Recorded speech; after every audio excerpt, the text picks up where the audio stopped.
kita akan menjadi bangga sebagai suatu warga masyarakat, suatu entitas ketika kita memiliki kemandirian. Ketika bicara soal Dompu, dan ada dalam pikiran saya adalah Dompu itu harus mandiri. Pertanyaan siap nggak orang Dompu untuk mengambil bagian di dalam investasi raksasa itu? Kalau Dai sebagai orang Dompu siap nggak? Saya rasa kita harus siap. Tidak ada jawaban untuk tidak siap. Disinilah fungsi pemerintah. Saya pikir sangat mungkin beberapa perguruan tinggi yang ada di Lombok, ada di Jakarta, kita sekolahkan anak-anak Dompu ini, bicara sekolah tambang. Sehingga ketika mereka pulang, mereka memiliki ilmu yang cukup. Kita punya puluhan desa kelurahan, hampir 180-an itu. Kalau misalnya satu desa, satu dokter kan bagus juga. Gimana kita berikan beasiswa.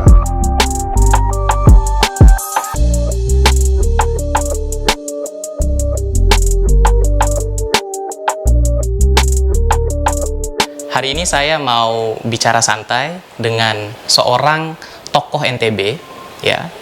Beliau ini seorang birokrat senior di NTB. Beliau barusan landing dari Jakarta, tapi saya langsung curi waktunya nih. Mudah-mudahan banyak hal yang bisa kita peroleh dari share experience beliau di momentum sekali ini. Saya sedang bersama dengan Dai Iwan. Biasa orang sapa itu Dai Iwan ya, tapi nama lengkap beliau itu adalah Insinyur Ridwan Syah MM. Selamat malam, Dai. Selamat malam. Sehat, Dai ya? Alhamdulillah sehat. Ini Dai, terima kasih banyak Dai udah mampir di podcast Bicara Santai. Ya, saya juga terima kasih. Kesempatan ikut podcast Bicara Santai ini saya tunggu-tunggu. Iya, siap Dai. Ya. Barusan landing Dai, langsung nyempetin diri untuk mampir di podcast Bicara Santai. Ya, betul. Jadi itulah keseharian kita. Tidak ada waktu yang harus kita lewatkan ketika kita berbicara untuk membangun infrastruktur di daerah. Nah, ini yang menarik nih teman-teman. Seperti yang saya sampaikan di awal tadi, beliau ini adalah birokrat senior.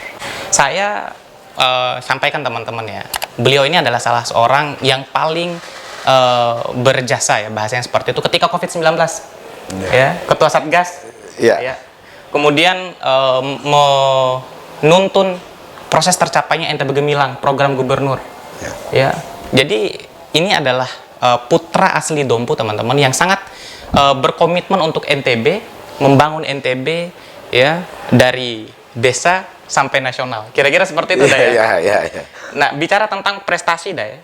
Ya, Dai kan tentunya punya pengalaman banyak nih. Dulu jadi Satgas, ketua Satgas, kemudian ketua lapangan untuk MotoGP juga. Iya. Banyak event berarti Dai yang di NTB yang sekarang Dai atau pernah Dai pimpin Dai. Iya. Iya.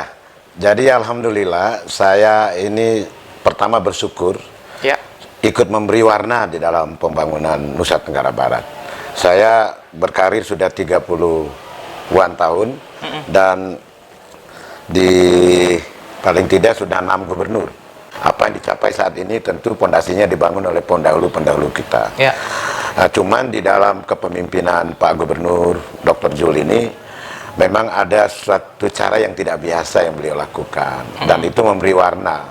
Lalu muncul beberapa inovasi-inovasi bagaimana menduniakan NTB. Nah, kita kan bertumbuh pada 3 sektor nih, sektor pertanian, pariwisata, dan juga industri. Nah, orang juga harus jujur sekarang melihat NTB dengan adanya MotoGP, MXGP, WSBK, dan event-event internasional lainnya.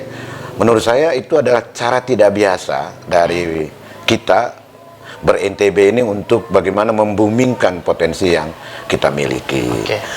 Nah, pengalaman saya selama 30 tahun di birokrasi dan terakhir, saya ini insinyur. Saya ini orang PU gitu loh. Jadi catatan-catatan pembangunan yang saya lakukan dalam membantu pimpinan Pak Gubernur, Tuan Guru Bajang, dan gubernur-gubernur sebelumnya ini, menurut saya kami sebenarnya hanya menjadi fasilitator saja. Selama saya menjadi Kepala Bapeda dan jabatan-jabatan sebelumnya, ada 9 eselon 2 yang saya duduki, dan terakhir saya sebagai Kepala Dinas PUPR ini saya memiliki obsesi yang tidak pernah akan putus. Ya. Ya, bahwa kemajuan suatu daerah itu tergantung sungguh bagaimana kita menyiapkan infrastruktur dasar yang dimiliki. Tetapi sesungguhnya saya memaknainya agak terbalik gitu loh. Oke. Ya, jalan kita itu baik, jembatan kita baik, bandara kita itu bagus, justru karena adanya MotoGP. Iya. Jadi dengan membawa event-event internasional ke daerah, baik di Lombok maupun di Sumbawa, justru eksternalitas positifnya itu yang kita harapkan. Dan itu kerasa sampai hari ini. Terasa. Tetapi ada satu hal, keberanian kita untuk mengadakan event-event internasional itu justru di situ tantangannya. Dan saya bersyukur menjadi bagian daripada kesuksesan itu. Iya, iya. Dan MXGP itu akan terus berlangsung 5 tahun. Benar. Nah, di NTB suatu saat bisa saja MXGP itu kita adakan di Bima, kita adakan di Dompu. Nah, ini sebuah challenge juga buat kita gitu. Oke, ini menarik teman-teman semua ya. Jadi yang paling penting itu adalah keberanian berarti. Iya. Daya. Keberanian. Nah, selain keberanian ya teman-teman ya. Kalau Gubernur Dr. Jul itu hadir dengan gagasan, kalau Dai Iwan itu hadir dengan tangan dingin untuk memoles. Ya, kita kan kerja tim ya. Oke. Kita ini kerja tim dan pekerjaan itu sudah saya katakan itu semua akan sukses ketika ada ruang yang mencerminkan adanya gerakan bersama pusat, provinsi, dan daerah, terutama masyarakatnya gitu. Keberanian kita untuk mengadakan event-event sekelas MotoGP atau MXGP ini tentu adalah sekali lagi ini adalah semakin meneguhkan bahwa pilihan menjadikan NTB bertumpu pada sektor pariwisata selain pertanian dan industri ini adalah pilihan yang tepat. Jadi NTB sekarang suka atau tidak suka bahwa sudah menjadi branded untuk sport tourism. Nah, saya sepakat itu deh. Dan saya pun sebagai warga NTB bangga ya berkat Dr. Jul dan tangan dingin Dai Iwan itu bisa terrealisasi dengan baik. Nah, menarik nih Dai. Sebagai seorang birokrat Dai yang sangat berpengalaman ya. Udah hampir 30 tahun atau lebih mungkin berkarir di dunia birokrasi ini Dai. Apa yang Dai lihat ya atau ingin benar-benar Dai lakukan untuk memberikan perubahan terhadap NTB kira-kira? Penyelenggaraan pemerintahan ini kan di dalam undang-undang yang mengatur tentang perencanaan pemerintahan dan seluruh perangkat-perangkat lainnya itu kan tujuannya kan satu, bagaimana mensejahterakan masyarakat. Ya. Nah, dalam konteks NTB kita sudah memiliki visi bagaimana menciptakan masyarakat yang sejahtera lahir dan batin. Baldatun Thayyibatun wa Rabbun Ghafur. Ya. Suatu tatanan masyarakat yang hidup di dalam suasana kecukupan moral maupun material dalam suasana kehidupan yang religius. Ya. Nah, dalam konteks RPJMD, Rencana Pembangunan Jangka Menengah Daerah, itulah yang kita sebut dengan NTB Gemilang. Nah, NTB Gemilang inilah yang kita jabarkan. Jadi bagaimana membuat rakyat NTB ini tangguh dan didukung oleh infrastruktur yang mantap. Ya. Bagaimana NTB rakyatnya sehat dan cerdas, bagaimana birokrasi yang melayani dan produktif, bagaimana menciptakan kemandirian dan kesejahteraan dan menggerakkan ekonomi sektor yang menjadi unggulan, termasuk juga bagaimana menciptakan suasana religius di dalam kehidupan masyarakat. Ya, ya. Nah, tentu ini tidak mungkin akan tercapai dalam kurun yang begitu cepat. Harus ada cara-cara yang tidak biasa, sekali lagi yang saya katakan tadi, yang menjadi pilihan. Sekali lagi, saya harus selalu mengatakan bahwa pikiran-pikiran cerdas Bapak Gubernur dan Ibu Wakil Gubernur yang didukung oleh seluruh birokrasi dan masyarakat ini menghadirkan event-event internasional menurut saya adalah cara yang sangat pas di dalam kondisi ekonomi yang belum benar-benar pulih pasca pandemi. Nah, Dai sudah berkontribusi lama nih untuk NTB pada skup yang lebih luas gitu. Nah, kira-kira Dai, kalau kita agak persempit misalkan, ya, skupnya gitu. Apa yang ingin Dai lakukan ketika pertama kali saya sebut daerah asalnya Dai? Dompu. Dari bidang ekonomi dulu deh Dai. Apa kira-kira nih Dai? Sederhana begini, kita akan menjadi bangga sebagai suatu warga masyarakat, suatu entitas ketika kita memiliki kemandirian. Baik. Nah, saya lebih ketika bicara soal Dompu, dan ada dalam pikiran saya adalah Dompu itu harus mandiri. Ya. Dompu itu harus mandiri dalam hal apapun, terutama dalam soal ekonomi. Yang menarik tuh Dai, bicara Dompu itu sumber daya alamnya luar biasa. Ya. Emas di sana. Potensi wisatanya itu, wah itu laki itu Dai. Itu seluruh Indonesia tahu, bahkan dunia internasional tahu potensi itu gitu loh Dai. Ya. Nah, itu kan harusnya menjadi motor ekonomi sebenarnya. Ya kan di Dompu. Ketika kita bicara menghadirkan kesejahteraan, bagaimana menurunkan angka kemiskinan dengan menghadirkan sentuhan-sentuhan melalui ekonomi sosial ini, sebenarnya ini kompleks gitu. Iya. Kompleks. Nah, dalam pandangan saya, ya Dompu itu 39% PDRB-nya itu dari sektor pertanian, kehutanan, dan perikanan gitu loh. Misalnya jagung, bagus. Produksi kita itu 25% dari produksi NTB. Ya. Nah, tahun 2022 produksi jagung kita, saya lihat catatan itu sudah hampir 400.000 ton dari produksi NTB 2.300.000 itu.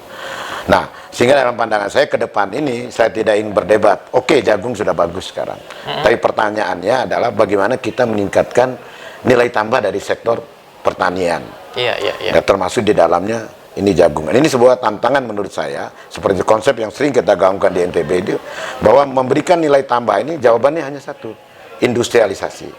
Industrialisasi itu hanya bisa hadir adalah kita harus menghadirkan investasi di daerah. Investasi di daerah ini akan bisa hadir, lalu membuka lapangan kerja bagi masyarakat. Karena tingkat pengangguran terbuka di Dompu ini cukup tinggi, 3,94%, dan angka ini harus kita kurangi sedikit demi sedikit. Dengan cara apa? Tidak ada cara lain, harus menciptakan lapangan kerja. Lapangan kerja itu hanya bisa tercipta ketika kita harus bersahabat dengan sektor swasta. Harus masuk menciptakan. Nah, ini sudah bagus, PT Sumbawa Timur Mining dengan sektor penambangan emasnya sekarang sedang eksplorasi. Nah, PT STM ini adalah potensi yang harus benar-benar dirasakan manfaatnya oleh masyarakat Dompu itu. Iya. Orang masyarakat lokal harus mendapatkan dampak positif dari itu. Iya, jadi sumber daya lokal untuk orang lokal. Nah, isu ini harus kita kanalisasi dengan baik. Pertanyaan siap nggak orang Dompu untuk mengambil bagian di dalam investasi raksasa itu? Kalau Dai sebagai orang Dompu siap nggak? Saya rasa kita harus siap. Tidak ada jawaban untuk tidak siap. Di sinilah fungsi pemerintah. Fungsi kita untuk memfasilitasi bagaimana antara dunia pendidikan, dunia tenaga kerjanya link dan match antara dunia pendidikan, kemampuan tenaga kerja kita dengan kebutuhan sektor industri. Kita tidak bisa menyalahkan kenapa investasi besar ini tidak mampu menyerap tenaga kerja di Dompu. Nah, pertanyaan saya balik, kita ini siap apa enggak? Nah, oleh karena itu tidak boleh nunggu lama-lama.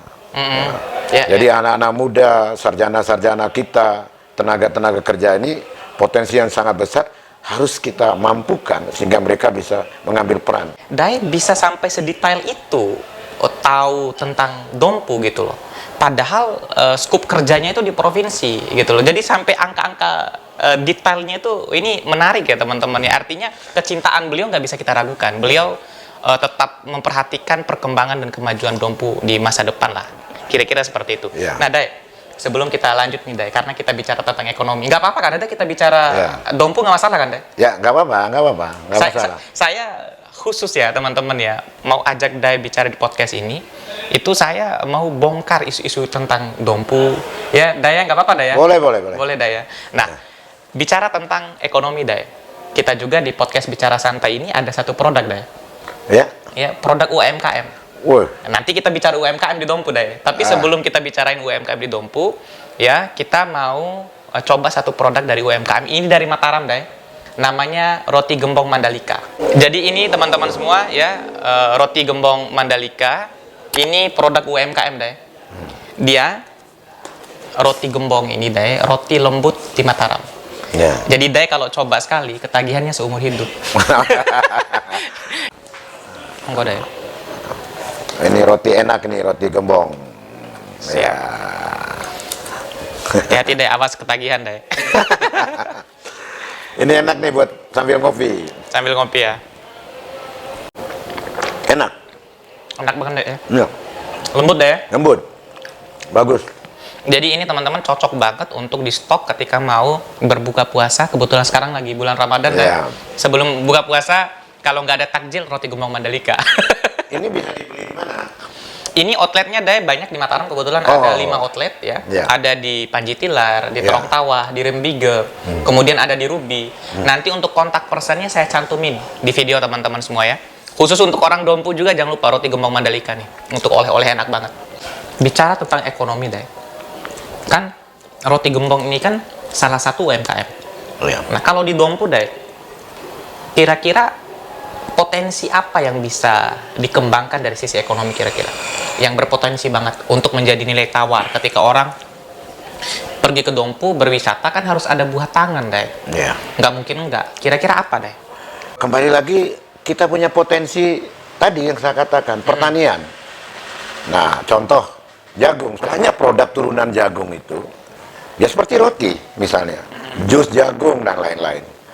Jadi kita jangan bangga hanya bisa mengejar produksi, tetapi justru pertanyaannya adalah ketika kita mampu memproduksi komoditas seperti jagung, bagaimana kita menciptakan nilai tambah? Oke. Ya, nilai tambah dengan mengolah jagung itu menjadi produk turunannya, misalnya Produk menjadi UMKM ya, ya. UMKM misalnya, bisa juga sampai pada pakan gitu. Kita olah dulu jagung itu di Dompu menjadi tepung jagung misalnya. Ya. Lalu tepung inilah yang kita kirim keluar. Kita bisa bekerja sama dengan pabrik-pabrik pakan yang ada di Surabaya, Iya. di Jakarta atau di Jawa lah. Sehingga yang keluar itu bukan jagung gelondongan. Ya, artinya kita jangan hanya gelondongan dah ya. Betul. Kita harus berinovasi. Nah, bicara tentang dia itu modelnya gelondongan, jual jagung aja, kemudian olahan-olahan itu tidak sampai menjadi bahan jadi, hanya bahan mentah nih yang kita bawa nih kan. Itu kan memang nilai tawarnya kan kecil deh. Nah, bicara tentang inovasi kan deh harus ada peningkatan kecerdasan deh. Bagaimana kita bisa berharap bahwa masyarakat kita bisa misalkan memproduksi barang jadi, tapi kalau nggak ada pelatihan, nggak ada pendidikan. Bahwa kunci daripada pembangunan termasuk di Dompu itu adalah bagaimana peningkatan kualitas sumber daya manusia kita. Ya. Nah, sebenarnya kita jujur mengatakan bahwa Human Development Index atau indeks pembangunan manusia kita itu belum memenuhi harapan gitu. Ya. Nah, ketika bicara indikator IPM, tentu di sana ada pendidikan, kesehatan dan ekonomi. Benar, Nah, ya. ke depan ini menurut saya, ketika kita ingin melakukan peningkatan nilai tambah pada sektor pertanian, kita ingin masuk pada era industrialisasi, kuncinya salah satunya adalah ada intervensi inovasi dan teknologi. Dan itu kata kuncinya adalah pendidikan. Kata kuncinya ada pendidikan. Iya. Kita harus petakan dulu. Iya. Ya, kita tidak bisa tiba-tiba saja menyediakan itu semua. Kita petakan 5 tahun, 10 tahun, 20 tahun ke depan nih seperti apa sih dunia pendidikan kita nih? Apa yang kita miliki? Kita harus bicara jujur dengan PT STM, dengan PT SMS yang industri tebu itu. Apa sih tenaga Yang yang dibutuhkan? Iya. Kualifikasinya seperti apa? Kita siapkan, pemerintah lah di situ yang menyiapkan, Ya, dibantu oleh swasta. Nah, kan ada dana CSR mereka itu. Nah, seperti yang dilakukan oleh Pak Gubernur Ya. kami sekarang.